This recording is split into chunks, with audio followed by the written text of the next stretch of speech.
complicated, but we need to look ourselves in the mirror and say, what actually can go wrong? And to not just prepare ourselves for that, but to prepare our investors for that, because I believe they deserve the whole truth and nothing but the truth. It's like they deserve to be told exactly what could go wrong.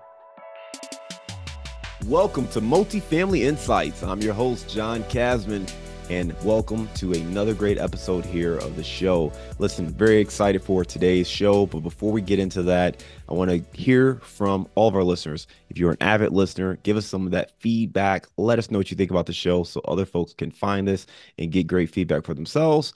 And if you haven't done so, make sure you hit that subscribe or follow button so you don't miss an episode. Today, we're going to be talking to Andrew Reichert. They say you're the average of the 5 people you spend the most time with. So if you want to grow as a multifamily investor, you have to spend more time with other multifamily investors. And an easy way to do that is to join our apartment investing mastermind group today. Just go to casmancapital.com and click on the mastermind button. Now, as a part of this group, you'll get access to expert trainings, group coaching calls, industry news and updates, as well as all of our webinars and workshops, including our 3-hour workshop on raising capital. Again, if you want to be around other multifamily investors that can help you scale your portfolio today and grow your network, make sure you're a part of the Apartment Investing Mastermind. Just go to casmancapital.com and click on the Mastermind button today. Andrew Reichert is the CEO and founder of Birgo, a Pittsburgh-based private equity real estate firm with $315 million in assets under management across 3,000 multifamily units. Now, through Birgo, they oversee a team of over 90 employees as they raise capital from investors and purchase and manage multifamily residential real estate. Let's welcome to the show, Andrew Reichert. John, thanks so much for having me on the show. Absolutely. Andrew, great to have you on. I went over your bio at a very high level. Why don't you take 2 minutes and fill in some of those gaps? Yeah, sure. So I live in Pittsburgh now, but I'm a transplant here. Grew up in Philadelphia area. Grew up in a family with very humble means, so didn't really have a start getting into real estate investing. I ended up actually getting expelled from high school, so I'll have to tell you that story some other time. And then ended up getting accepted to this college called the University of Pittsburgh on the other side of the state, and I was like, oh, that sounds great. I'm going to go to college. And in college, I just fell in love with the idea of entrepreneurship, investing, and real estate. I read this book called Rich Dad, Poor Dad, and I was like, oh, I have this poor dad mentality. And so it was then that I started to shift my mentality a little bit, get interested in buying real estate. Bought my first duplex the year I graduated from college.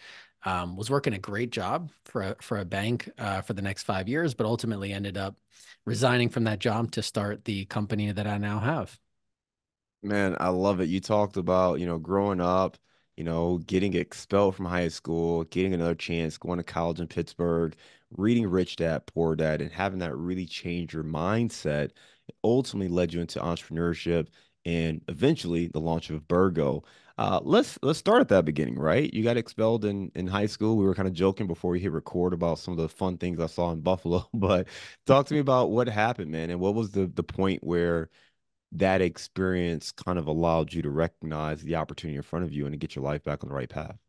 Yeah, sure. So, just transparently, I was always somebody that if I put my mind to something, I would achieve it. And I was just putting my mind to all the wrong things. So, for me, my role models were the people who were selling drugs and making money. And I just, I wanted to be a part of that crowd. I wanted to do those things. So I got into doing those things and was making my own money and really living a life that I was starting to enjoy. But ultimately, again, it culminated in a bit of a reckless childhood, and really it was the move to college that helped get my life back on track. It was friends speaking into me saying, "Hey." I had a good friend that said, "Hey, why don't you take the bus, with me to my hometown? Grandma will cook us a nice meal and we can go to my church and we can, have a good time." It was people like investing in me like that really helped kind of turn my life around. It's interesting when you talk about that experience, right? Because you were able to overcome that situation, getting expelled, obviously, and being able to be surrounded by people who cared about you enough to help you get your life together. As you were taking those trips and making that move, what was it about shifting into, okay, I'm going to go to college and I'm going to actually focus and lock in? Was there a specific trigger or moment that happened there where you realized that your life could end differently if you weren't more intentional about how you were approaching things? Yeah, definitely. I would say there's actually a number of kind of catalytic moments. There was a bit of a kind of a rock bottom where I was, again, realizing that, oh, I'm at this alternative school. Really kind of heading down a bad path, and there was a bit of a cognitive shift there. That I remember sitting in that class. Uh, I was my senior year of high school, and I'm sitting in the back of the class teaching myself AP calculus, and in the front of the class, they're teaching like ninth grade geometry, and I'm just like, this is not the right thing. Like I am just not in the right place. So I just had a number of those realizations that started to, and started to read a lot too. Again, I mentioned Rich Dad Poor Dad. Another book that really was transformative to me is the Seven Habits of Highly Effective People, Yeah. Stephen Covey. It was that kind of material that helped me to realize, oh, there is something more to life than, you know, just living a lifestyle and making money. There's something bigger than this that involves investing in other people and, living a life that I believe is worth having meaning as opposed to just doing things for myself. No, I love that. I appreciate you sharing that too, right? So you focused on education. It's interesting too, because even as you were, let's say, not applying yourself or not optimizing your opportunity, you were still learning, right? You talked about being in that math class, and the rest of the class is doing ninth grade, geometry, and you're in the back doing, advanced pre-cal work and trying to figure out, like, okay, why am I in this room again? Like at some point you realize like you're teaching yourself in school as opposed to actually learning what the rest of the class is doing. So you obviously knew that education was important. Just the framework of that wasn't matching up with what you were trying to do. Well, let's fast forward, right? So you go to college, you learn about entrepreneurship, realize this is what you want to do. Talk to me about the early days and kind of the formation of what ultimately became Birgo. Yeah, sure.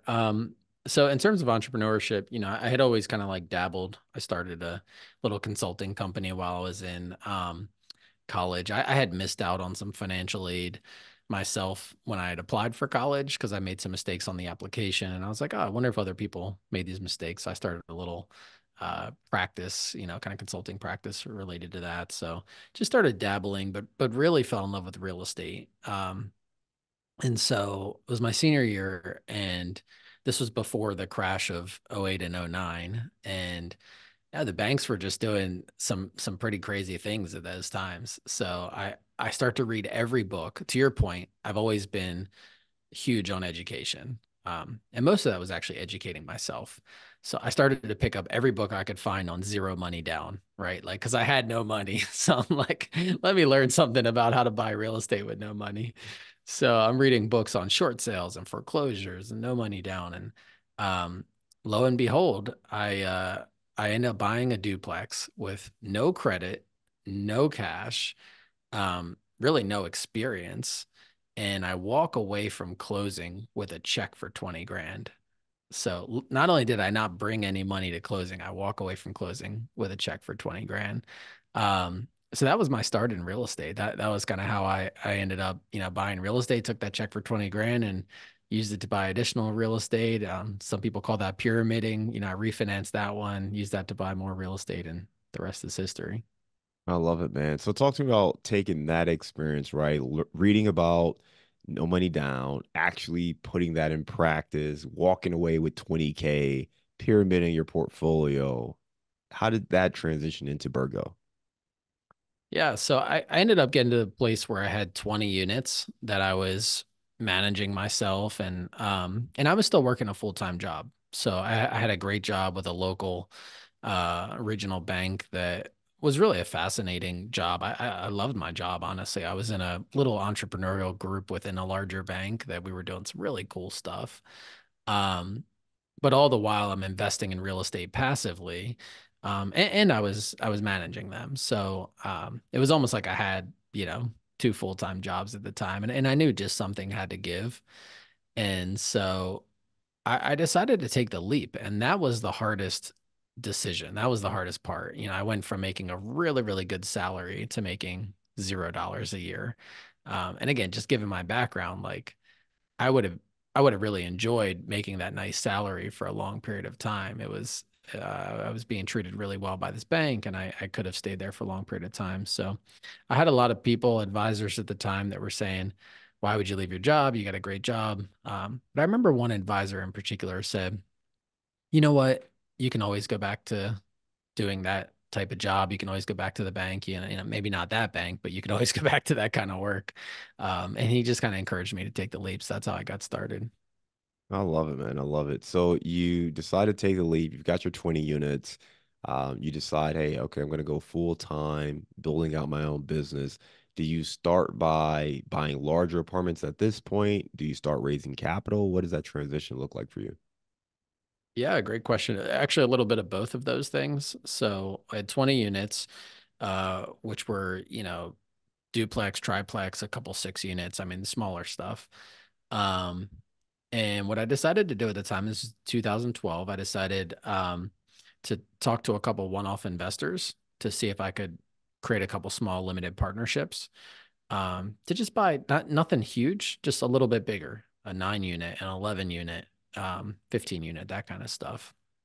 So I put together a couple small limited partnerships, got to the point where I had about 100 units, and was managing those.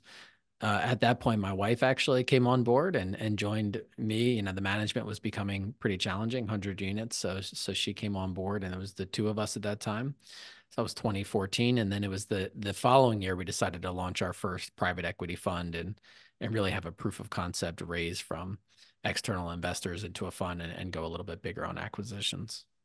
So I want to go back because I think there's a few really good insights here. First of all, the fact that you recognize opportunities, and this is something that I'm picking up on your story, right? Even going back to the drug dealing days, which not necessarily the best thing, but from an entrepreneurial standpoint, you recognize an opportunity, right? You learn skills, you develop skills as you got into college, you learn more about, being an entrepreneur. When you had that full-time job, really good job, you were still investing on the side. So you started to learn how to manage both your time as well as trying to figure out how to scale. And when you mentioned that transitional period where you left that W-2 job to only focus on real estate, that's one of the challenges I think most people have. And for you, you were at a place in your life where you could take that risk. You could always go back and get a job. It doesn't sound like you had, kids and a whole lot of other obligations at that point. So you had some flexibility to try and potentially fail if that's what happened, but to come back with those lessons. And I think that's really important to understand. We're not advising everybody else to go out there and quit right away and just do this, but you have to look at your life circumstances. If you can, go out and take that leap, especially if, you can always just go back to where you're at. It's a great opportunity to do that. If you're further along in your career, or you have family obligations, or it's just not as easy to make that transition, then you have to focus in more on, okay, how much do I need in passive income, or what do I need to create in other businesses so that I have more flexibility, or I can do that. Or it just changes your strategy. Maybe it's just more about retiring early as opposed to quitting your W-2 job. But for you, you were hands on. You were managing your properties. You were buying the properties yourselves. You started to, grow that portfolio. So it made sense for you to take that approach. You started getting into bringing on those investors, right? Starting with really one or two investors, having those conversations with them, bringing them on board, and then eventually growing that to the point where you launched your own fund. Talk to us about the difference or the different experience you faced working with maybe individual investors in a JV capacity versus at the fund level. Yeah, great question. So, yeah, the individual investors, you mentioned kind of like a JV type arrangement, tend to be more active investors. So they tend to feel a little bit more like partners. It's much more of a partnership, higher level of communication and accountability in terms of wanting to make sure that, we're looking at the same things together, approving capital expenses together, things like that. In the fund, I think there's a bit more of a delegated authority from the investors. They're sort of saying, hey, I want to be a little bit more passive and I'm trusting you to execute on your thesis.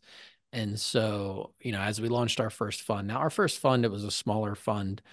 Our goal was to raise $10 million. So we ended up raising 17 million, but that was across just 35 investors. So it's not like we all of a sudden had hundreds of investors.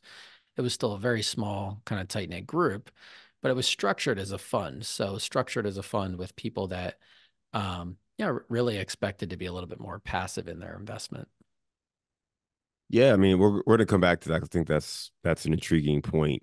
Going back to what you just mentioned, the JV style approach, or when you're doing kind of individual deals, they're a little bit more hands-on, a little bit more active, more conversations there. When you go with the fund, they're more trusting you. They're definitely going to be more passive.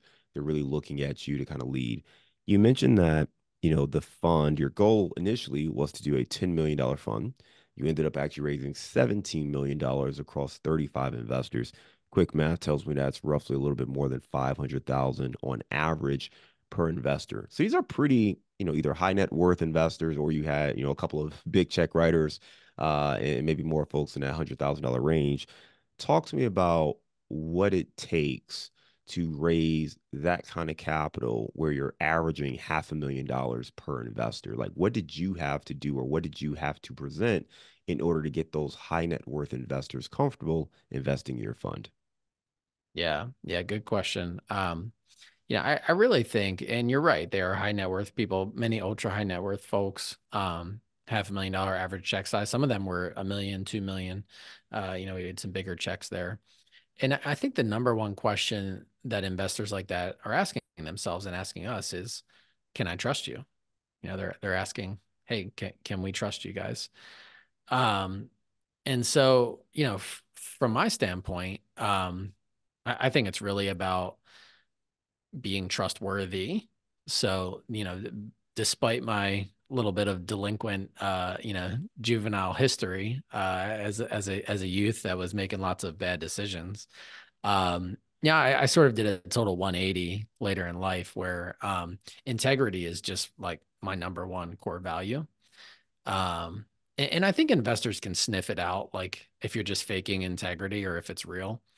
And so for us, it's always been operating out of integrity, and I think that that's what builds trust, and I think it's building that trust that ultimately helped us raise that first fund. No, I love that. Let's dig in more here, because I mean, I think that's the dream scenario for many of our active investors, right? Is like, okay, hey, if I can raise, $1 million from a single investor or single check writer, or if I can raise $5 million from 5 or 10 people, they can do larger deals, they can scale. But a lot of times they're limited because they're working with investors who can only invest maybe 50K at a time. When we talk about building that trust and integrity, can you give us maybe an example or two where you really demonstrate that integrity to those investors where they can get comfortable working with you? Yeah. I mean, from our standpoint, so integrity is also one of our company's core values, and we define integrity as doing what's right even when it's costly. So for us in those early days, it was putting our own financial rewards on the back burner and really thinking of ourselves as stewards of investor capital. Um, and so we structured our fund in a way as well that was highly aligned from an incentive standpoint. A lot of I think a lot of funds are structured to where there's, and I don't want to sound judgmental to other operators in any way. I think there's many different ways you can skin the cat. But oftentimes there's fees that aren't necessarily heavily performance based. So in those early days, we wanted to, kind of put our money where our mouth is. It's like, hey, we're going to really structure our compensation to be highly aligned and highly, incentive based for performance. And so there was that, uh, highly aligned incentives. I was investing directly in my own deals as well. So investing right alongside my investors, I think that helps to build trust as well. Um, and then, this is not always a good thing to do. I'm not necessarily recommending this, but we're personally guaranteeing the debt on the assets that we're acquiring as well. So, from a hey, we're all in kind of standpoint, our investors could look at us and say, oh, okay, these folks are all in. They're not just out to like take our money and get paid. It's these are folks that are feeling more partnered with us. So I think a lot of that goes a long way to build trust. But it's also delivering the bad news first. At least once we started to get operating, it's being honest about the risks, being honest about the downsides of real estate investing. And I think a lot of folks who try to raise capital um, point to the nice shiny objects. And again, I think really sophisticated investors can sniff through that. No, I appreciate that. Just for again for those listeners who are trying to process this, you talked about the way, first of all, integrity is a core value for yourself and for the company. So it's at the forefront of the way you think, the way you operate, the way you make decisions. Part of the way that translates in a more practical nature is how you structure your deals, making sure that the deal structure is highly incentivized for performance, meaning you're going to make the bulk of your money or you're going to make the biggest profits on your end when you perform and deliver for investors. There are certainly deals where the fees may be more positioned up front and bigger fees up front, and they aren't tied to the actual performance of the deal. In your case, you want to make sure that you're delivering for those investors. That means you get paid as well so that the investors can see that you guys have an alignment of interest with the way the deal is structured. You also talked about, delivering bad news first. Make sure you're clear on the risk and the risk opportunities in these deals. So people are clear, they can make, good decisions based on their investments. They understand the risk. And that makes those conversations a little easier. If people are, assuming that a deal doesn't have as many risk or it's a slam dunk or a layup or whatever phrase you want to use there, if you're not calling out those risks, that's where people can get, a little maybe turned off or maybe they get blindsided if things don't go as well as maybe predicted. Can you give me just an example maybe of, one of these incidents where that integrity has really helped you build that trust with investors? Yeah. Um, well, it's no surprise that the high interest rates of the macroeconomic environment have had impacts on the multifamily investing space right now. So actually, I can think of an example from today, which at the time we're recording this, we're actually getting ready to send out our quarterly report. Um, and it would be easy for us to just say everything's fine. Um, we're going to be fine, which honestly, in large part, is true. We've we've been fortunate in that we've borrowed long-term debt on our deals, and we're not super subject to the vacillations of interest rates, particularly as they've gone up. But at the same time, we'd rather take a conservative approach and say, hey, there are some real risks here. We interest rates are 100 basis points higher than they were a quarter ago. And we this time a quarter ago, we thought that there was going to be a couple of rate reductions coming this year, and now they're signaling maybe not reductions, maybe even another increase. Um, so I think it would be easy for us to just say, "Hey, everything is okay," but we need to look ourselves in the mirror and say, "What actually can go wrong?" And to not just prepare ourselves for that, but to prepare our investors for that, because I believe they deserve the whole truth and nothing but the truth. It's like they deserve to be told exactly what could go wrong. No, I love that, man. And you talked about, again, you're sending out that report, and it's not necessarily about the current performance of the deal. Sounds like deals are doing okay. It's more about getting ahead of, things we can't control and what can go wrong. And I presume that as a part of that, you're also going to outline how you're going to operate, if some of these situations happen, right? If we see this, we're going to start thinking about that. If we see this may be the thing we start to explore more, but we're going to keep all that in mind. And I just think it's really important, right? Having that integrity is not just trying to paint a rosy picture and keeping everybody happy. It's really about getting in front of it, being honest, delivering that bad news first, but letting people know what's going on with their investment. I appreciate you sharing that. We've talked about kind of how you were able to raise the capital. In this case, You have $17 million fund, over 35 investors. I know you've done over $315 million worth of real estate. What markets are you investing in right now? Yeah. So, our first fund, that first 17 million we raised, was all kind of Pittsburgh and surrounding Pittsburgh. We wanted to be able to drive to any of our properties within, say, about a 15 mile radius. That way we could get there somewhat quickly if there was an issue. So we really wanted to be very hands-on. We've since expanded to Cincinnati, Cleveland, and Buffalo. Sort of the markets that are similar to Pittsburgh is kind of what we're looking for, undergirded by the meds and the eds. They often have good sports teams. There's just like this economy that undergirds those cities that we really like. And so, those are the markets we're in currently. We're looking at other markets we might expand to, but we honestly could do a lot of continued investing in those existing markets. So that's really where we're focused right now. Yeah, so you talked about those markets that have kind of a similar makeup. So Cleveland, Cincinnati, Buffalo, a lot of similarities, obviously some differences, but many similarities to those cities. When you're looking there, you talked about eds and meds, so education, college, universities, medical field, places where there's a strong hospital and educate or medical facilities.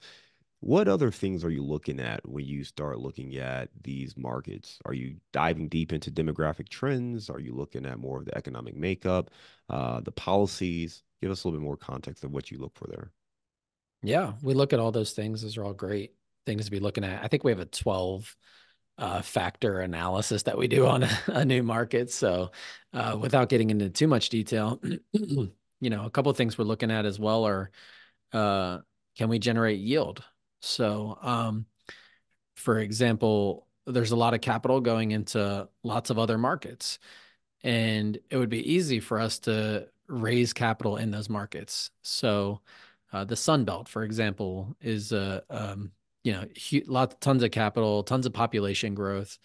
But that's not really our thing. You mentioned demographics. We look at demographics, but we're not necessarily looking for population growth. Um, because really what we operate is Class B multifamily, between 50 to 150 units is really our sweet spot. And so we don't need a lot of population growth to sustain the tenant base that we like to sustain. Um, so it's really looking at those 12 factors, but not necessarily just looking for, you know, population growth or a lot of things maybe other operators are looking for. For us, it's does it check the boxes for our investment strategy? And that's really, can we actually acquire real estate? Can we acquire real estate that generates a yield? Those are some of the key factors. Yeah, and saying it more plainly, I mean, you're basically saying, can we make money, right? Can we make money based on the cash flow, not just the appreciation or the upside potential, Yeah. 5, 7 years in the future, or even 3 years in the future. When we buy this property, is the yield going to be there? Is it going to cash flow? And that's part of the driving factor of the markets you're selecting, as well as can you actually get properties? If you're in these markets where it's you and 30 other groups bidding, it's going to be very difficult to build that inventory. But you're focusing on areas where maybe there's a little bit less competition, a little bit less demand, a little bit higher yield, but still buying somewhat quality assets. You said something that was very interesting, and I think it may be a point that challenges the views that many of our listeners have been taught, and including myself, and where we started this show about finding the best places to invest and understanding the role that population and population growth plays in a market. Can you just elaborate a little bit more? You mentioned that you don't pay as much attention to population growth because you're focused more on B class type properties where that population growth isn't the driving factor. Just elaborate a little bit more on that point. Yeah, sure. And one thing I would just say as a caveat is I always tell people there are a million ways to make money in real estate. So I don't in any way want to discredit the many phenomenal operators that are investing in population growth areas. In fact, I'm very grateful for all of them because uh where there's population growth, there needs to be more housing. And so it's like obvious that there's an opportunity there. And I mean, just here in Pittsburgh, there is a huge housing shortage, particularly a shortage of affordable housing.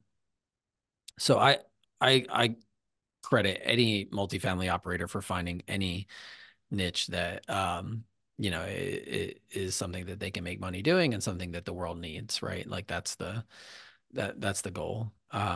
For us, if you just look at our average rents, our average rent across our portfolios about $750 a month. So if you just think about like what are the jobs that those folks are doing, they tend to be blue collar jobs. Folks that are living a little bit above paycheck to paycheck, but still pretty close to that. We're right at the if you just look at AMI or any of the statistics, we're kind of right in the middle in terms of the income of the neighborhoods in which we're investing in is the income of our residents. Um, so from that standpoint, that those residents tend to be pretty sticky. So, they tend to um, move into a property and stay there for a little while. Um, and so while we certainly don't want population leaving the area, because that would definitely impact our thesis, we also don't need population growth because often the population growth comes from more of the class A type housing. It creates more demand for the class A type housing. Um, Population growth is often people who can afford to be transient, right? Like they can afford to move to a new city or they're moving for a new job, right? And they're usually if your company is relocating you to a new city, you're earning an income that's typically pretty high above AMI, that area. So for us, it's just looking at our strategy. Our strategy is not necessarily to cater to those residents that tend to be more transient, tend to be moving around. It's more just I've always lived in Cleveland, I've always lived in Buffalo, and I'm not going anywhere kind of, demographic. And we love them and we just want to serve them well, while they're at our properties. Andrew, I love that point, and it's one of those things where sometimes you have to walk away from the data and just think practically. And when you look at those big numbers as far as population growth and these kind of things, like you said, a lot of times it's folks leaving for a better future, better job, pay increase, college, university, whatever. And when you're renting to workforce housing, these are people who live in that area because that's where they want to live. That's where they grew up. That's where their family is. And particularly in the Midwest, one thing I always tell people is you're not going to see these wild swings, but these are people who live here. Like this, there Yep. is no plan B. There's no vision of moving to New York or LA or Miami based on a job or something like that. They want to be close to family. So typically when they grow up here, they stay here. And if you can find those individuals and create a warm home for them, they'll stay. They may switch from your apartment to another apartment, but usually they're going to be renters for a long time. So you can definitely create value that way. So I love that point. And again, the numbers and data make sense. Certainly, we still like to focus on population growth, but it's not the end all be all. Like you have to dig a little bit deeper and understand, well, why is population growing? And is that tied to the business plan of what you're going to execute? Lots of great information, Andrew. I know that you guys, work with other investors. So if folks are interested in learning more about the business or doing something together, they can go to your website and go to birgo.com. That's birgo.com. And we'll put your LinkedIn bio in our show notes as well in case anybody wants to connect. Right now, we're going to transition to our round of insights. You ready? Let's do it. Give me a failure or an apparent failure that sets you up for later success. Yeah. Well, the easy one I already mentioned is being expelled from high school. So I'll go a different route. 1 year into being married, I actually got diagnosed with cancer. And so my wife and I had, just got married less than a year ago. And here we are sitting in the doctor's office and they're telling me that I'm diagnosed with cancer, a terminal illness, right? Like I actually might die. And not only that, but they said, because of the type of cancer that I was diagnosed with, that we might not be able to have kids. So that was a huge, huge setback. That was in 2014. And interestingly enough, she had just resigned from her job to come join me doing the real estate thing. And it was the year before we launched our first fund. And so it'd be easy to say, wow, what a setback that is, getting diagnosed with cancer. But for me, it was a bit of a springboard instead of a setback, it was a springboard into what I'm actually doing now. And adversity is just part of my story. I mean, cancer, expelled from high school, got locked up one time. I mean, I could run through them. But what I learned from all of those experiences is just how resilient we are as humans, and just how important having a real purpose is, the guiding North Star that I follow. And so that really is kind of what set me onto the path that I'm on right now. Well, I appreciate you sharing that story there. Give me a digital or mobile resource you recommend for your business.